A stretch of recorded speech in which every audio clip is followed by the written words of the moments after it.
It's not too loud. Cool. All right. So we start. That's too loud. I want it to be very quiet. There we go. We start with the precursors. The precursors are the first species in the galaxy in this Halo timeline. They create the Forerunners and the humans who we call the Ancestors. These two species are leading the galaxy with these guys kind of telling them how to do it. They create the Mantle of Responsibility.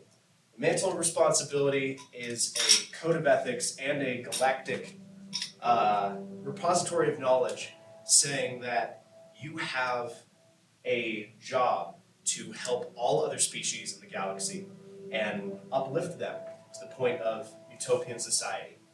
The Forerunners learn that the precursors are going to be giving the mantle to the humans and leaving the galaxy. They don't like this. They feel as though they are the firstborn of the precursors and they want the mantle. So they go to war with their fathers, their omnipotent gods, and they actually win. They start the War of the Mantle, and the precursors flee the galaxy. If you'll notice, the timestamps in the top right corner, we don't know when this takes place. But it happens over a long period of time, and the precursors flee, not only because they don't want to destroy their creations, but because they feel betrayed. They take the form of particulate DNA dust, which through space and the radiation within corrupts. We will come back to that in a moment. With the Forerunners now taking control of the mantle, we enter a period of rough peace between the Ancestors and the Forerunners. The Ancestors don't really know that they were chosen for the mantle, but the Forerunners do, and it causes constant strife anytime they come in contact with humans. Eventually, the dust comes back into the galaxy. It is known as the Flood. The Flood is a hyper-intelligent parasite that will eat and consume everything it touches and add your intelligence to its base. The more it eats, the better it gets at eating. The humans are the first to encounter it, and they actually discover a cure. Not only because the precursors themselves are the Flood, and they do not want to destroy their favorite creation, but because they believe that if the humans can defeat the Flood, that they have, by all rights, exceeded the mantle anyway. However, the Flood spread to a Forerunner world, and the humans are aware of this. That is what's happening in this scene here. They make the difficult choice to glass the planet and kill everything on it. The Forerunners, unaware of the Flood being there because it was glassed and there's no evidence, take this as a huge hit and decide to go to war with the humans. The humans are now fighting a war on two fronts, an intergalactic parasite on one end and species that beat God on the other. It's not a good look. Eventually the Ancestors do lose and they are exiled to Earth, not their homeworld in this universe, by the way. However, the Flood, 100,000 years later, make their way to Forerunner civilization, or 10,000 years later.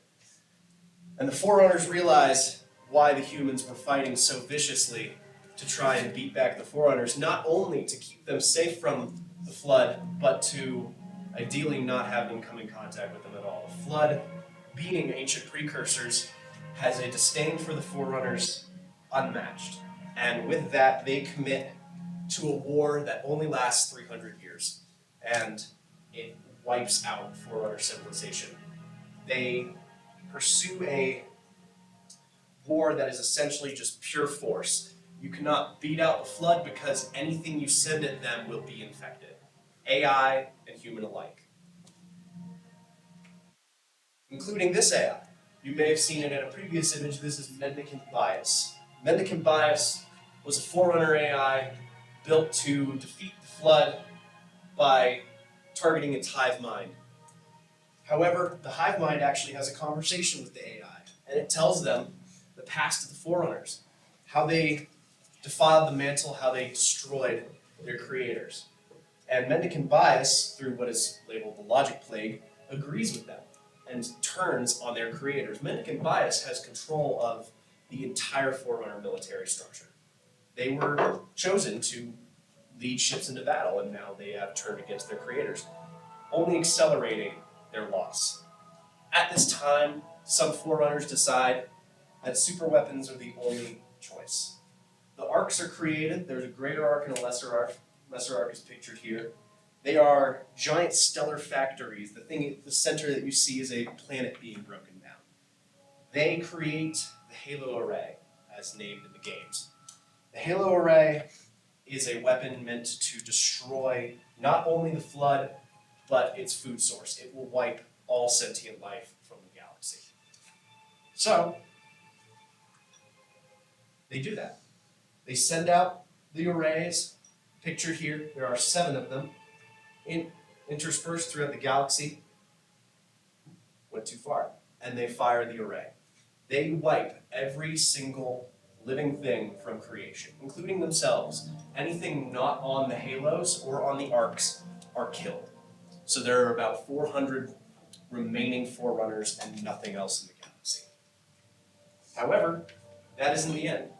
The Forerunners fired the array to preserve life, ironically.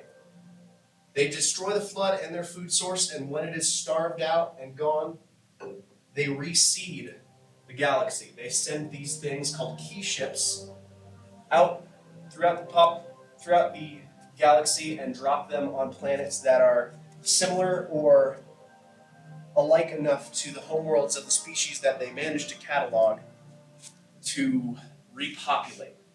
However, that isn't without loss. They only managed to find 31 species to catalog out of the probably thousands in the galaxy at that point. So even after saving the galaxy, it's still an extinction level event. We then jump forward 100,000 years to the present day, or 300 years after the present day. This brings us up to Tobias Shaw, pictured here, and Wallace Fujikawa. Wallace Fujikawa and Tobias Shaw learn how to manipulate space through these slip space drives. These are the warp drives that humanity uses from here on to colonize the stars. Earth is scarred from battle. There are wars fought in the 300 years between now and then that leave Earth not uninhabitable, but they need new space. So they start colonizing. They spread throughout the galaxy, or at least the Orion arm of the galaxy, and things are peaceful for a time. However, human factors, such as why is the Earth government governing planets many light years away, get involved. Planets such as Harvest, which is the furthest out colony that we have in the human galaxy. Insurrection begins. The insurrection threatens to destroy humanity in a way similar to nuclear war because they're just going to end up blowing each other up. We have nuclear arsenals at this point. Nobody de-nuked. So imagine planets throwing around nukes instead of countries. It's a dangerous space, and it threatens to bring about the end of humanity. Dr. Halsey is one such proponent of that. She says the insurrection will be our end. So she makes something infinitely worse, morally and physically. The Spartan 2 program. The Spartan 2 program is a super soldier program meant to create soldiers to stop the insurrection. That was what it started out as. This is Spartan 2 armor. At the same time, Halsey, in her journal, sees a blip in her telescope that doesn't look like a planet. It doesn't look like anything that she's ever seen before. And in her journal, right there, and what I've written here, is a new threat. Now, before we get into this new threat, let's talk the Spartans. The start of the Spartan program happens when Dr. Halsey and Jacob Keyes kidnap 75 children, and this is all from Outer Colony Worlds. Kidnap 75 children and replace them with flash clones. Flash cloning is illegal for a human being because the human doesn't survive. A flash clone is always going to die within a year to a couple of months, and they do it to 75 children, leaving 75 families, grieving and unaware of what happened. Some believe that it was a government conspiracy, which it actually was. The other colonies are taking these children not only because they are genetic matches for their program, but because it's, I don't know, the government's prerogative not to use their own people against the insurrection. They're going to use the insurrection's people against the insurrection. Yes? Do the kids die or do the clones die? The clones die. The Do children the are... kids live? Yes, the children are taken to a much worse fate. Oh, They are no. child soldiers. Okay. So, they are taken to the closest planet to the United Earth governments, the planet Reach. That is the military stronghold of humanity at this point. Franklin Mendez and the AI Deja forced these 75 children into grueling training for the next 7 years. Live fire practices, grenades, artillery, anything you can imagine you're training a child to do it to anybody in a normal boot camp, only worse. At 14, all Spartan 2 candidates are surgically torn apart and enhanced. Of these 75, only 33 survive. They are either, the word I'm looking for is lost on me. They are permanently disfigured. They are described that the failures twist their bodies into unknown ways, their own muscles tearing them apart from the inside. Of these 33, the remaining super soldiers are trained in their new bodies because these students have been completely taken apart and put back together. Ceramic bone, titanium enhancements, neural interfaces, better eyes. That is John 117 after his surgery, if you note the scars across his entire body. He is now in the body of essentially an adult with enhanced reflexes, skills, and the ability to flip cars. Yes? But at 14. Yes, at 14. They are sent to train with their new bodies on a installation called Castle Base in Reach, where they are given Mjolnir armor and sent to disrupt the insurrection, killing head leaders, stealing equipment, that kind of thing. However, yes, Is Mjolnir the same thing that's in Thor? yes. So Halsey will often use Viking names for equipment. The Mjolnir armor is meant to be the hammer of her Spartan program. Gotcha. There's also Gungnir armor, but that's not going to be talked about. Ooh, went too far. We go back to the new threat, the Covenant, a multi-species religious theocracy seeking Forerunner artifacts. When the Forerunners went away, their technology didn't. It's just been sitting dormant for 100,000 years. So we have the Sanshayum, the prophets. They create the Covenant. When they take a Forerunner key ship that was crashed on their planet and take a chunk of their planet with it, by the way, out into the galaxy looking for Forerunner artifacts, they do this because within the ship is an AI telling them to reclaim or to find Forerunner relics to be reclaimed.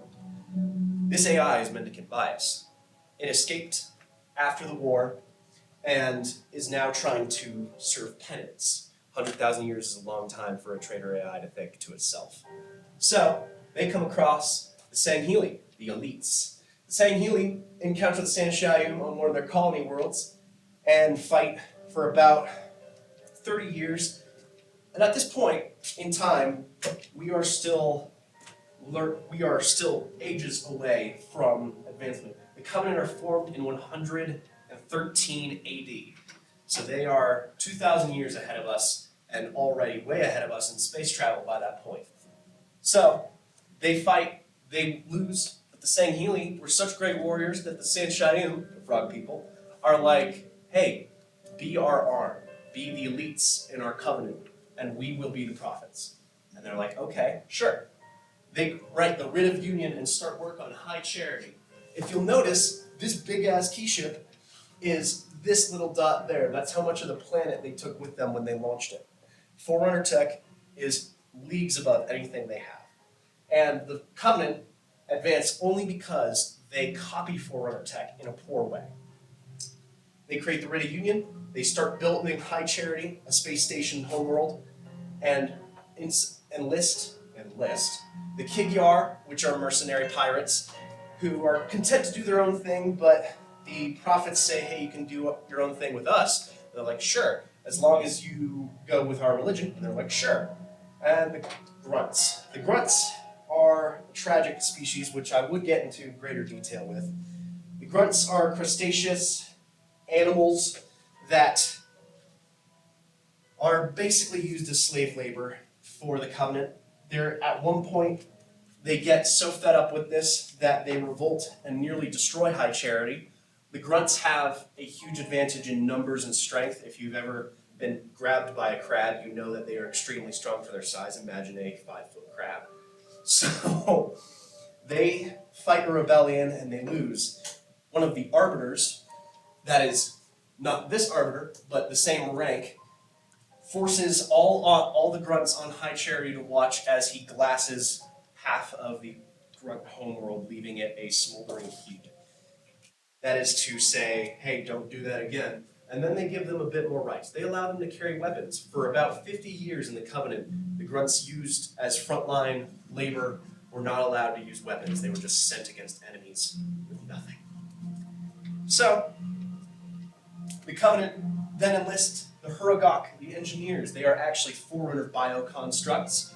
They are surprisingly docile, I guess the word would be. They don't really care what they're doing as long as they're doing what they were made to do, which is fix things and create new things. So the Covenant sends them to Forerunner architecture and is like, bring this to us, tell us how to use it. So they do.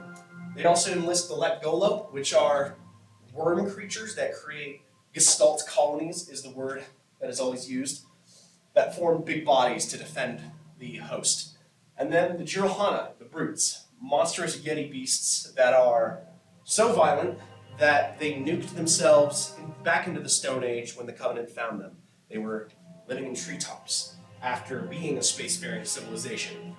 They are what humanity could have been if the insurrection went worse. The Covenant find humanity on Harvest. They pursue Harvest because they are told, volume thing. Okay. They pursue Harvest because they are told that there are Forerunner relics, millions of them, on Harvest. They get there and find nothing, and they're really confused. So they ask their oracle, Mendicant Bias, why there is no Forerunner presence on Harvest. And Mendicant Bias is confused because he's been saying you need to be reclaimed this whole time. You need to find reclaimed. And they're like, we have that. And they're like, no, you haven't. You just found reclaimers. The Forerunners, at the time of their penance, decided that humanity was the correct choice in taking the mantle. And when they left the galaxy after the Halo Purge, they left the humans to be reclaimers for all that they left behind. All of it. The Covenant religion was built on a grammatical error. So, knowing this, the three prophets at the time, Truth, Mercy, and Regret, decide that this secret can never be let out, not only because they would lose power, but the Covenant as itself would collapse. And they pursue the war of human extinction on humans to take that secret to their grave. This war is so violent, of course it is so violent that we have to talk about glassing. I've used the phrase glassing a few times. Glassing is what happens when you take a bunch of plasma and shoot it at a planet.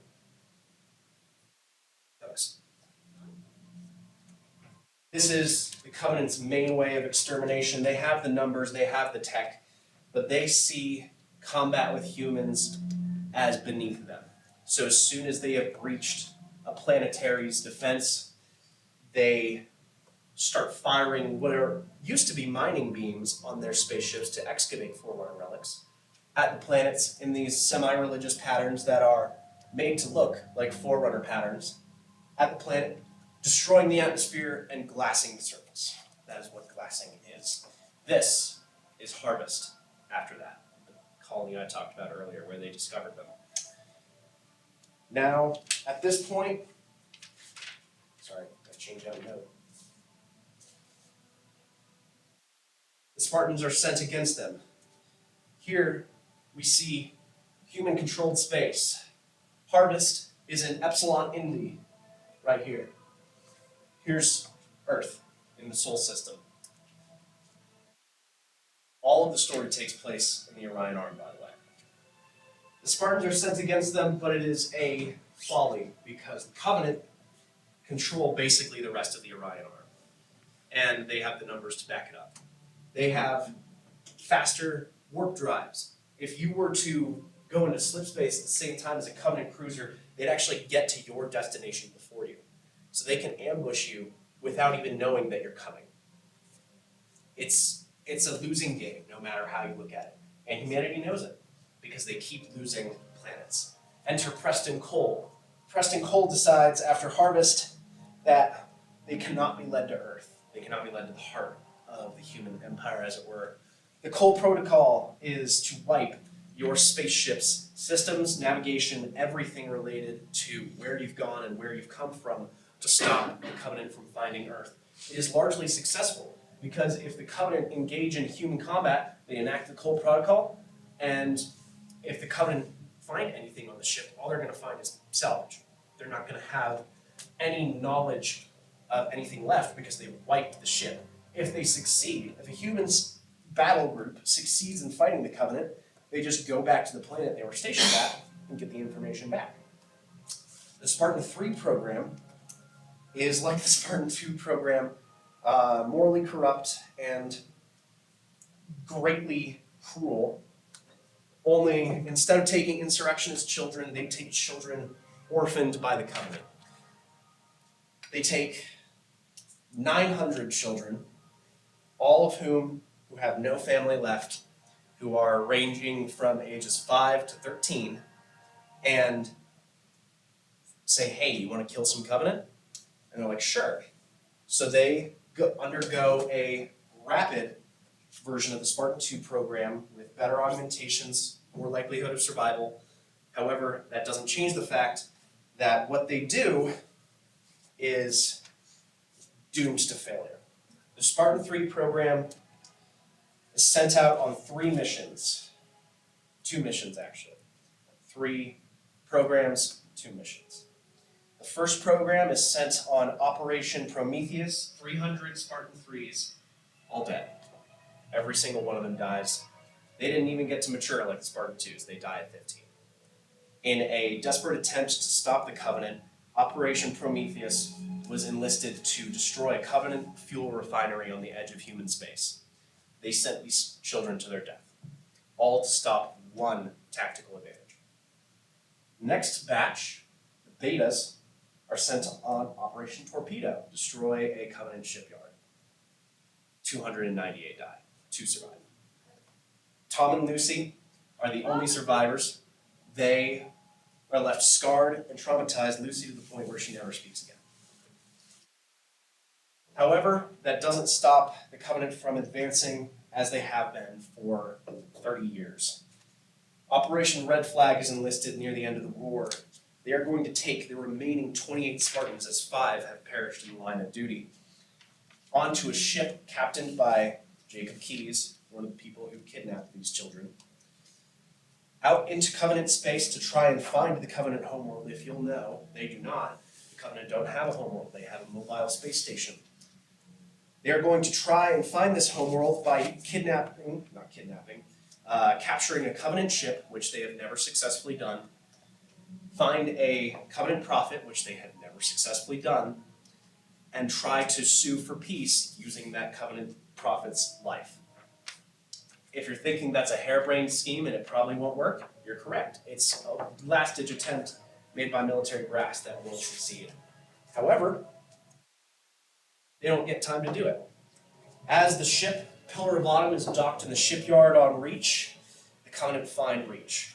There are now 2 human strongholds left, Reach and Earth. Reach falls in 8 hours. It takes them less than a day, less than half a day, to completely destroy the strongest UNSC military presence and send the humans to their very last home, their original home, Earth. The Pillar of Autumn flees the planet and takes a random slip space jump based on an AI named Cortana and her calculation. Cortana is a clone, an AI clone of Dr. Halsey. AI in the human world cannot be made without a human donor's brain. And you may be thinking, oh, Halsey died. She did not. She cloned herself as she cloned her children, and killed that clone and took its brain and made an AI of herself. So, the Pillar of Autumn takes a big jump into intergalactic space, it has no idea where it's going, based on an AI, based on a cruel woman. That is all content in the books. I have not mentioned anything from the games up until this point. There are seven games, none of which have this information except from hidden dialogue. We now enter the games, Halo CE, the book, Halo First Strike, book Ghosts of Onyx, Halo 2, Halo 3 ODST, and Halo 3. If you need a breather, you can take one. Do you have any questions before we continue? All right, let's get to the evidence.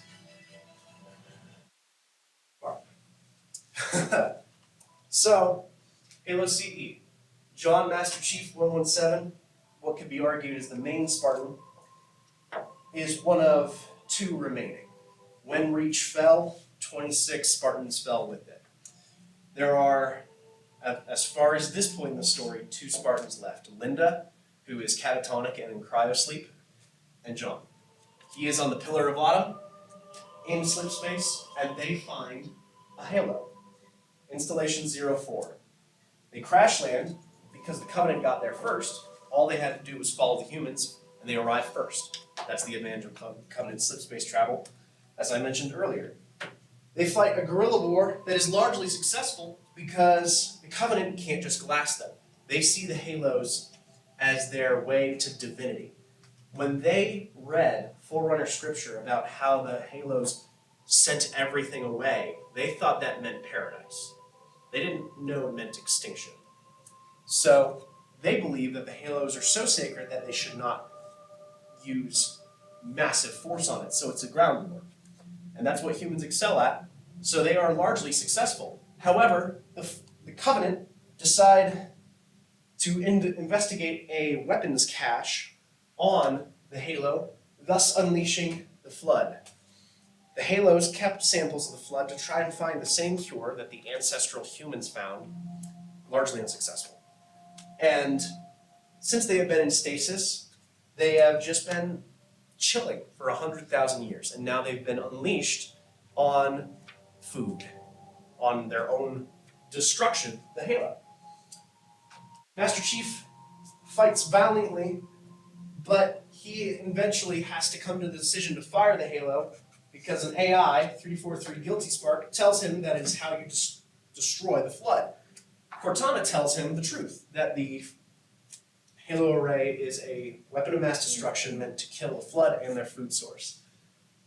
343 Guilty Spark is confused. He didn't know that the humans, the Reclaimers, were unaware of this.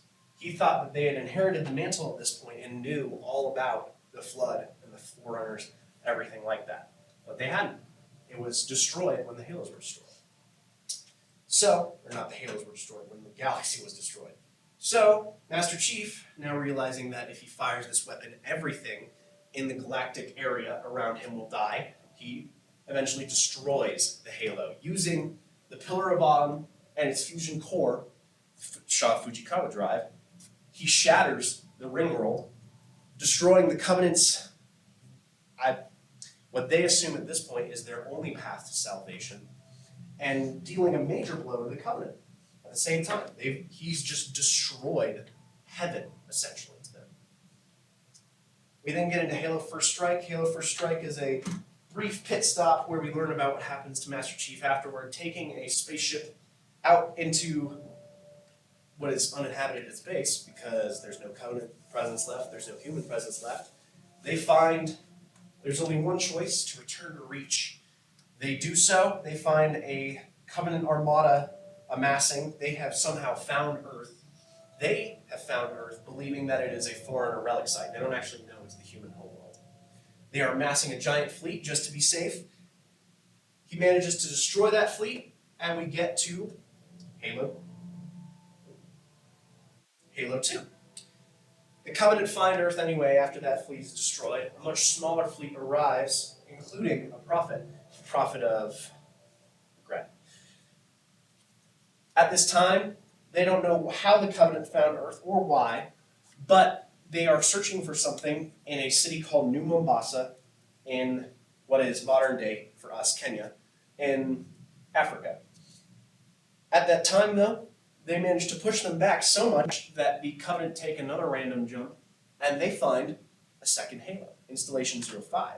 Installation 05 is not like Installation 04. The Flood have been rampant on this ring since the Halos were fired, and thus the Gravemind, the mass intelligence from the Forerunner War, has resurfaced. When the Flood get enough biomass, they can just pull back all the information that they previously had if they were defeated. It's all in like a conscious space. So every time you defeat the Flood, there's a chance of them coming back just as strong as they were. That is the Gravemind. It is back and it is strong. It has taken over the Halo. And of course, when the Covenant found this Halo, they decide they won't just send an ancillary force meant to chase a single human ship. They send High Charity, the space station, to this Halo. And the Flood catch them. Great Schism at the same time as this happens when the prophets, in a power grab, move to get the Jirohanai, the brutes, into the seat of power that the elites held. The elites see this as a betrayal, as they have been the prophet's protector for 2,000 years, and a civil war within the Covenant starts over the faith and idea of the Flood, High Charity, everything and anything relating to the Covenant. It starts falling apart. Great Schism destroys High Charity, and the Flood manage to jump in and capture the Holy City. At the same time as this, the Ghosts of Onyx, those are Spartan 3s, are just finishing training. Gamma Company is the newest batch. They have been genetically augmented in a desperate attempt to increase their success rate and survival rate. Their trainer has implemented brain augmentations that will turn off their frontal lobe and send them into an insane fight or flight frenzy. In the book, it is described as one of them, remember these are teenagers, fighting with a hole in his abdomen the size of a medicine ball, one of those big gym balls. He's continuing to fight with that in his chest. On Onyx, where they are being trained, they discover that it is not just a planet, it is a hollow planet with a Forerunner core at the center. In fact, the entire planet's crust is made of sentinels. Those are Forerunner constructs about the size of this table. Imagine an entire planet made out of them. It dissolves, leaving the Forerunner core at the center exposed. That leads to a Dyson sphere where the Gamma Company are saved and some remaining Spartans are as well. Alpha Squad, Halo 3 ODST, that leads into them on Mombasa after the effect of Halo 2, and they notice that the Covenant are glassing New Mombasa despite leaving it abandoned anyway. Why are they doing this? Well, they are aware of a Forerunner installation buried beneath the Earth's crust. At the same time, Chief returns from Halo 2 on the Delta Ring on High Charity. He decides he's going to finish the fight. That's the words he uses. They fight a war against the Covenant to stop them from destroying Earth because they believe that the Ark is on Earth. They are unaware that the Ark is a giant space station. At the same time, the Covenant ships controlled by High Charity and now the Flood are sent to Earth as an envoy, and Earth is infected by the Flood. Not in its entirety, but those elites who destroyed their ties to the Covenant in the Great Schism come to humanity's aid and glass a good chunk of Africa to stop the Flood. Because If even a single flood spore survives, about the size of a mushroom spore, your civilization could be turned to atoms. Yes. So is the flood are like creatures? The flood are creatures. Are they like human-sized creatures or? They range. The flood, as a parasitic life form, takes many shapes. Infection forms stand about this tall from the table, and then they can infect humans or any other thing from there. And from there, they can even infect spaceships, taking control of them with their own biomass. Do they have a conscience? They do. That is the grave mind. Gotcha. When they get large enough, they get so intelligent that they can plan out galactic wars, as we saw with the Forerunner. At the same time, the Covenant unearth the portal, what the humans believe is the Ark, and take their trip to the Ark. When Master Chief destroyed the original Halo and put all the others on standby mode, it was a way for the Forerunners to know that one of their installations had fallen and to fire their own arrays as soon as possible. So all the other Halos are now on standby mode, awaiting activation and galactic extinction once again. And the Covenant are going to do it, because they believe it's divinity. They go to the Ark, and Installation 08, the replacement for Installation 04, is being built there. They fight a war on the Ark, a rapid, takes like 2 days, to destroy the final Covenant prophet Truth and his forces, but that leaves the Flood. The Flood, on High Charity, teleport through slip space to the Ark. The biggest problem with that is the Ark is out of the range of the Halos. So if the Flood are there, they can operate freely from the rest of the galaxy because they'll always have a home base that is safe from their own weaponry and extinction. Master Chief ends up firing the Halo on this prototype Halo, which destroys the Halo, nearly destroys the Ark, and defeats the Flood once and for all. At this point, all that is left is Covenant remnants, a nearly destroyed humanity, and the idea that the Forerunners were wrong to create these devices because all they have brought is galactic war. Yes? I thought all the Halos were destroyed. No, There were no more. only the first Halo was destroyed. The rest were on standby. And the Halos were those little things that went over the planets, right? Yes. Okay, gotcha. And those aren't people, that's just like a device. It's a giant ring world. So it's like a planet-sized weapon. With that, we come to the end and my postscript. The reason why I built the Spartan armor is Halo has close personal ties to me. It was the first video game I played of my own choice, besides, learning games. And for a large period of time, I didn't know the story behind the Spartans and how they were made, how they were created. There is an argument to be made specifically in the Halo universe around whether what Halsey did was right. Is it worth sacrificing children, their lives, their childhoods, for this idea that humanity is on the line? She was doing it under the assumption that humanity was fighting each other and would destroy each other. She had no idea that aliens were going to threaten humanity to the point of near extinction. She was doing it to stop a civil war. She was lucky that the Spartans were made at the same time as the aliens because it gave her an alibi. It gave her an excuse. Oh, the Spartans were the correct thing to do because look how effective they were against the Covenant. I believe that she was in the wrong. She had all these theses about how the Covenant were the true threat, and she was just so smart she saw ahead. She had these ideas that the augmentations would only work on children, but that is untrue because we later get the Spartan 4 program after these games, and those are military conscripts who want to be enhanced. So we know these could work on adults. It happened. And given a few more years of testing, she could have done it to adults. But she chose not to. She chose to take children. She chose to clone children, to lead their families to believe they were dead, then take their identities and turn them into numbers.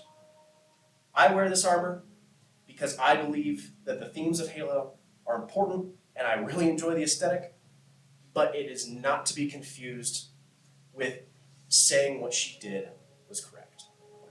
Do you have any questions? All right, that is my presentation. Yes? I do have one question.